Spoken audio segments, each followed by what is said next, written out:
திருச்சிற்றம்பலம். தென்னாருடைய சிவனை போற்றி, எந்நாட்டவருக்கும் இறைவா போற்றி. அனைவருக்கும் வணக்கம். ரிஷப ராசிக்குண்டான ஜூலை மாத பலன்களை பத்தி நம்ம பார்க்கலாம். ரிஷப ராசிக்கு நம்ம ஒவ்வொரு முறையும் சொல்லக்கூடிய விஷயம் என்னன்னா, நேரங்காலங்கள் நல்லா இருக்கு. இது போல குரு 2ல, ராகு 10ல, அதே போல பாத்தீங்கன்னா 11ல சனி அப்படிங்கிறது இனி எப்ப வரும் அப்படிங்கறது சொல்ல முடியாது. ஏன்னா ஒரு கிரகம் அந்த மாதிரி இருக்கலாம், தனஸ்தானத்துல இருக்கலாம், லாபஸ்தானத்துல இருக்கலாம். ஆனா கோச்சார கிரகமாக, வருட கிரகமாக இருக்கக்கூடிய இத்தனை கிரகங்களும் உங்களுக்கு சாதகமாக இருக்கிறது அப்படிங்கிறது இந்த வருடம் அப்படிங்கிறது ரொம்ப சிறப்பா இருக்குது. இதெல்லாம் இனி எப்ப வரும், அந்த பஞ்சாங்கம்லாம் எப்ப அப்படிங்கிறத நம்மளால எடுத்துக்கொள்ள முடியாத ஒரு விஷயமாக இருக்கு. சரிங்களா? அப்போ யாருக்காவது சரியில்லை, ஏன்னா 90% ரிஷபம் ஓரளவுக்கு மேன்மை பெற்றுக்கொண்டே வருகிறது அப்படிங்கறதா உண்மை. ஒரு சிலருக்கு மட்டும்தான் நல்லா இல்ல, சரி வரமாட்டேங்குது, கை வரமாட்டேங்குது, பணம் வந்தது நிக்க மாட்டேங்குது, தொழில் இல்ல, தொழில் ரீதியாக கொஞ்சம் அலைச்சலா இருக்கு, குடும்ப ரீதியாக கொஞ்சம் பிரச்சனைகளா இருக்குது அப்படிங்கிறது ஒரு சில ரிஷபம் மட்டும் தான் சொல்லிட்டு இருக்கீங்க. சோ அவர்களுக்கு பாத்துட்டீங்கன்னா ஒன்னா யோகம் இல்லாத அமைப்பாக ஜாதகம் இருக்கலாம், அல்லது பாத்துட்டீங்கன்னா தசாபுத்தி ரீதியாக கொஞ்சம் ஏற்றத்தாழ்வுகளை ஏற்படுத்தி கொடுக்கும். அப்ப அது எப்ப வருது? ஏன்னா உங்களுக்கு 2.5 வருஷம் நல்லா இருக்க போகுது. சனி 11 இருக்கிற வரைக்கும் 2.5 வருட காலங்கள் நல்லா தான் இருக்க போகுது. இருப்பினும் சரியில்லை அப்படிங்கிறப்போ கொஞ்சம் பார்த்து தெளிவா புரிஞ்சுக்கிட்டு அதற்குண்டான தெய்வ வழிபாடுகளை நீங்க மேற்கொள்ளும் பொழுது தடைகளை உடைக்கும் அப்படிங்கறத முற்றிலும் உண்மை. ரிஷபத்துக்கு இன்னும் ஒரு ஸ்பெஷலா சொல்ல வேண்டிய விஷயம் என்னன்னு பாத்துட்டீங்கன்னா, உங்களை ஆளக்கூடிய கிரகம் உங்களோட இருக்க போகிறார். அதாவது சுக்கிரன் தன்னுடைய சொந்த வீட்டிலே இருக்கிறார். இது உங்க ராசி. இங்க சுக்கிரன் தன்னுடைய சொந்த வீட்டிலே இருக்க போகிறார். அப்போ ராசி அதிபதி ராசியில் இருந்தாலோ, லக்னாதிபதி லக்னத்தில் இருந்தாலோ, ஃபர்ஸ்ட் நம்ம சொல்லக்கூடியது என்னன்னா, எப்பேற்பட்ட கண்டங்களாக இருந்தாலும் விலகிவிடும். உங்க மேல யாருக்காவது தப்பான ஒரு பார்வை, தப்பான எண்ணங்கள் இதெல்லாம் உங்களுக்கு வச்சிருக்காங்க அப்படின்னா அது எல்லாமே பாத்தீங்கன்னா விலக்கிடும்.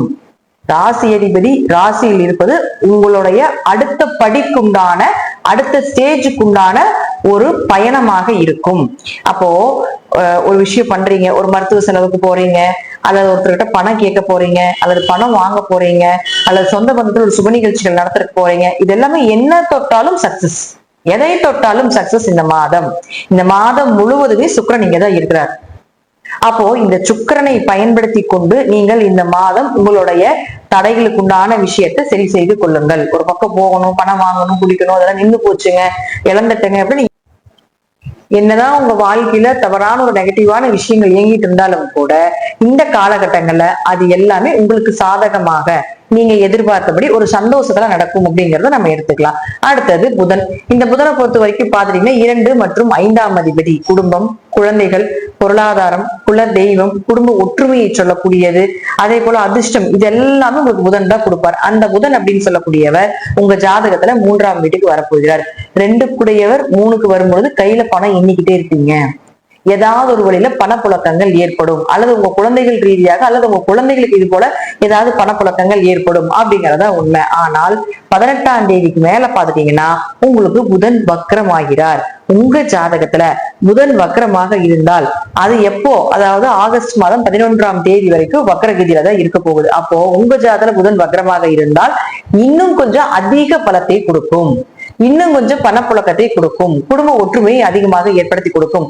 ஒருவேளை உங்க ஜாதகத்துல புதன் வக்ரமாக இல்லை அப்படின்னா பணம் சார்ந்த விஷயங்கள், குடும்பம் சார்ந்த விஷயங்கள், குழந்தைகள் சார்ந்த விஷயங்கள், இது எல்லாமே 18ஆம் தேதிக்கு முன்னாடி வைத்துக் கொள்வது என்பது சிறப்பான விஷயமாக இருக்கும். ஏன்னா வக்ரம்னா கோபம், பிடிவாதம், தன்னுடைய நிலையிலிருந்து மாறு நிலைக்கு வேற நிலைக்கு போகக்கூடிய ஒரு அமைப்பு, இப்படிலாம் நிறைய விஷயங்கள் நம்ம சொல்லலாம். அப்போ உங்க ஜாதகத்துல புதன் வக்கரமாக இல்லைன்னா உங்களுடைய நல்ல விஷயங்கள் எல்லாமே 18ஆம் தேதிக்கு முன்னாடியே முடித்துக் கொள்வது சிறப்பு. அப்படி இல்லைன்னா உங்க ஜாதகத்துல புதன் வக்கரமாக இருந்தால் 18ஆம் தேதிக்கு மேல இது போல பணப்புழக்கங்கள் அதிகமாகிறது, குடும்ப ஒற்றுமையா இருக்கிறது, குல தெய்வ வழிபாடு செய்கிறது, இதெல்லாம் சிறப்பானதாக இருக்கும். அடுத்தது சூரியன். சூரியனை பொறுத்த வரைக்கும் பாத்தீங்கன்னா உங்க லக்னத்துக்கு அல்லது உங்க ராசிக்கு 4ஆம் அதிபதி. அப்ப சூரியன் அப்படின்னு சொல்லக்கூடியவர் குருவோட சேர்ந்து இருக்கும் பொழுது நம்ம முதல்லயே போன மாதம் சொல்லியிருப்போம், சிவராஜ யோகத்தோட சூரியன் வேலை செய்ய போகிறார். பெயர், புகழ், மதிப்பு, மரியாதை, எங்க போனாலும் உங்க மேல இருக்கக்கூடிய அந்த கெட்ட பெயர் அப்படிங்கறது விளக்குறது, இதெல்லாமே ஏற்படுத்தி கொடுத்திருப்பார் கடந்த 15ஆம் தேதி வரைக்கும். இப்போ பாத்துட்டீங்கன்னா 16ஆம் தேதிக்கு மேல, அதாவது வரக்கூடிய ஜூலை மாதம் 16ஆம் தேதிக்கு மேல பாத்துட்டீங்கன்னா உங்களுக்கு அவரும் பாத்துட்டீங்கன்னா உங்களுடைய ராசிக்கு 4ஆம் வீட்டுக்கு பரப்போகிறார். அப்ப 5 கூடியவர் 4க்கு வரும்பொழுது வீடு, மனை, சொத்துக்கள், வண்டி, வாகன யோகங்கள் இதெல்லாமே ஏற்படுத்தி கொடுப்பார். எப்படி இருந்தாலும் பாத்துட்டீங்கன்னா உங்களுக்கு இந்த சூரியனும் புதனும் சேர்க்கை ஏற்படும் பொழுது சிவ ராஜ யோகத்தோட இருந்த சூரியன் அடுத்தது புதனோட சேர்ந்து புதாத்திய யோகமாக மாறப்போகிறார். அப்ப புதாத்திய யோகமாக மாறும் பொழுது நல்லா புரிஞ்சுக்கணும், யாருக்காவது படிச்சுட்டு வேலை இல்லாம இருக்கு, அல்லது படித்த படிப்புக்கு உண்டான வேலை இல்லை, அல்லது இங்க படிக்கிற இது எனக்கு பிடிக்கல, இன்னொரு பக்கம் போய் படிக்கலான் இருக்கீங்க, ஸ்கூல் மாத்துறது, காலேஜஸ் மாத்துறது, படிப்பு சார்ந்த விஷயத்துல அடுத்த ஸ்டேஜுக்கு போறது, அல்லது வெளிநாடு போறது, ஏதோ ஒண்ணு படிப்பு ரீதியாக ஏதாவது ஒரு வளர்ச்சி வேணும் அப்படின்னா கண்டிப்பாக இந்த சூரியனும் புதனும் சேர்ந்ததுக்கு அப்புறம் செய்வது என்பது ஒரு சிறப்பான விஷயமாக இருக்கும். இருப்பினும் புதன் 18ஆம் தேதி மேல வக்கரமாகிறதுனால உங்க ஜாதகத்துல வக்கரமாக இருந்தா இன்னும் அதீத யோகத்தை நிச்சயமாக ஏற்படுத்தி கொடுப்பார். புதன் கெடக்கூடாது, கெடக்கூடிய காலத்துல இன்னொரு அதிகமான எஃபர்ட் போட்டு செஞ்சீங்கன்னா இந்த படிப்பு மூலமாக வரக்கூடிய விஷயங்கள் எல்லாமே உங்களுக்கு சாதகமாகும். நான் நல்லா படிச்சிருக்கிறேங்க, ஆனா எனக்கு வேலையே கிடைக்கலைங்க, நான் எனக்கு உண்டான சம்பாத்தியம் கிடையாது, என் வேலைக்கு உண்டான என் உழைப்புக்கு உண்டான சம்பாத்தியம் இல்லை அப்படின்னா இந்த சூரியன் 4ஆம் அதிபதி இடமாற்றத்தை சொல்லக்கூடிய ஒரு கிரகம், அவரு போய் சேரும் பொழுது இது போல நினைச்சிட்டு இருந்தீங்கன்னா ஒரு இடமாற்றத்தை தருவார். ஒரு இடமாற்றம் மூலமாக உங்களுக்கு எல்லாமே சாதகமாக முடியும். நீங்க நினைத்ததை விட பெரியதாகவே வர்றதுக்குண்டான வாய்ப்பையும் இந்த சூரியனும் புதனும் சேர்ந்து ஏற்படுத்தி கொடுப்பார். அடுத்தது பாத்தீங்கன்னா உங்களுக்கு சுக்கிரன் 6 கூடிய லக்னாதிபதி மற்றும் 6ஆம் அதிபதி. அப்ப லக்னாதிபதி லக்னத்திலேயே ஆட்சி பலம் பெற்று இருக்கும் பொழுது வீடு, மனை, சொத்துக்கள், அதே போல பெயர், புகழ், மதிப்பு எங்க போனாலும் கிடைக்கிறது. ஆனாலும் 6ஆம் அதிபதியும் ஆகிறாரு, நோய் ஸ்தானாதிபதியும் ஆகிறாரு, கடனுக்கு அவர் தானே பொறுப்பேற்றிருக்கிறாரு. அப்போ இப்போ நீங்க பாத்தீங்கன்னா நோய் விலகிறதுக்கான நல்ல மருத்துவர், கடன் இருந்தா அது கடனை கொடுக்கறதுக்கு உண்டான ஒரு வாய்ப்பு, அல்லது வேற பக்கம் ஏதாவது ரோல் பண்ணி கொடுக்கறதுக்கு உண்டான வாய்ப்பு.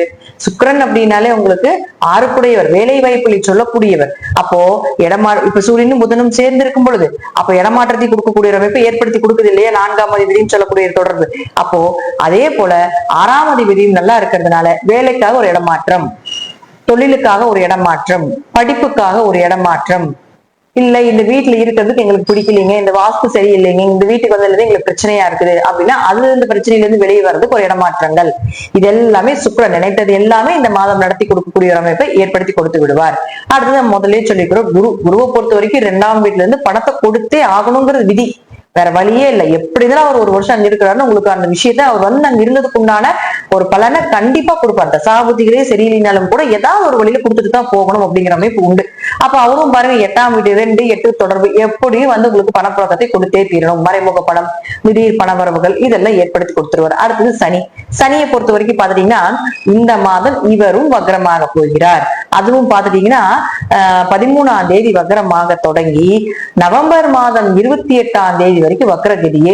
அப்போ உங்க ஜாதகத்துல சனி வக்ரமாக இருந்தால் யோகமே. உங்க ஜாதகத்துல இது தனியா நான் சனி வக்ர பயிற்சி அப்படின்னு ஒரு ராசிக்கு தனியாவே கொடுக்குறேன். பொதுவா இப்ப நம்ம இந்த மாத பலன்ல எடுக்கும் பொழுது சனி உங்க ஜாதகத்துல வக்ரமாக தொழில் வளர்ச்சி, அடுத்த தொழிலுக்கு உண்டான வேலைகள், அப்பா சொத்துக்கள் சார்ந்த விஷயம் சக்சஸ், லாபங்கள் கொஞ்சம் பெருகுவது அப்படிங்கிறது எல்லாமே கொடுக்கும். ஒருவேளை சனி வக்ரமாக இல்லை அப்படின்னா கொஞ்சம் இந்த விஷயத்துலதான் கவனமாக இருந்து செயல்படுத்திக்கோங்க. இது தனிப்பதிவாக இன்னும் கொஞ்சம் டீட்டெயிலா கொடுக்குறேன். இப்ப நம்ம பொதுவா ஒரு செகண்ட், கொஞ்சம் ஒரு 10 செகண்ட்ல சொல்லக்கூடிய ஒரு சின்ன ஒரு பதிவுகள் இது. அப்போ ஜாதகத்துல பாத்துக்கோங்க, சனி வக்ரமாக இருந்ததுன்னா ஓகே, இந்த நவம்பர் 28ஆம் தேதி வரைக்கும் ஏதோ ஒரு வளர்ச்சி இருக்குது, ஆனா அலைச்சல் இருக்கும், ரொம்ப பிரச்சனைகள் வரும், எல்லாமே வரும். ஆனா அதெல்லாமே தாண்டி ஜெயித்து வரக்கூடிய அமைப்பை இந்த சனி வக்கரமாக உங்க ஜாதகத்தில் இருந்தால் ஏற்படுத்தி கொடுப்பார். வக்கரம் கொஞ்சம் அமைதியா இருந்துக்கோங்க அந்த விஷயத்துல எல்லாம். வக்கர நிவர்த்தி முடிச்சு ஆட்டோமேட்டிக்கா அது ரோல் ஆயிக்கும். அடுத்து ராகு கேதுகளை பொறுத்த வரைக்கும் பாத்துட்டேன், 4ல கேது இருந்து ஆரோக்கியத்தை பாத்துக்கோ, வீடு மனை சொத்துக்கள் ஏதாவது இருக்கு அதெல்லாம் கொஞ்சம் கவனமா பார்த்து சரி பண்ணு அப்படிங்கிறது 1.5 வருஷம் சொல்லிக்கிட்டே இருப்பாரு. வரக்கூடிய 1.5 வருஷம் கேது அங்கதான் சொல்லிட்டு இருக்கும், அம்மாவுடைய ஆரோக்கியத்தை பாத்துக்கோ அப்படிங்கறதையும் சொல்லிக்கிட்டு தான் இருக்கும்.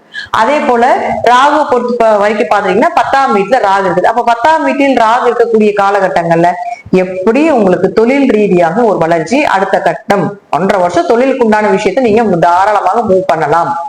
இந்த மாதம் ரிஷபத்தை பொறுத்த வரைக்கும் பாத்துட்டீங்கன்னா ஒரு ஜாக்பாட்டான மாதம். நீங்கள் என்ன நினைக்கின்றீர்களோ, உங்களுடைய விருப்பங்கள் என்னவோ, உங்களுடைய ஆசைகள் என்னவோ அது எல்லாமே நிறைவேறக்கூடிய ஒரு அமைப்பா இந்த மாதம் உங்களுக்கு செயல்படும். மற்றபடி நான் சொல்லக்கூடிய கருத்துக்கள் உங்க ஜாதக ரீதியாக, தசாபுத்தி ரீதியாக சிறிது மாறுபடலாம். நன்றி. மீண்டும் ஒரு நல்ல பதிவுல சந்திக்கலாம். திருச்சிற்றம்பலம், தில்லையம்பலம், ஸ்ரீ நரசிம்மர் திருடிகளே சரணம்.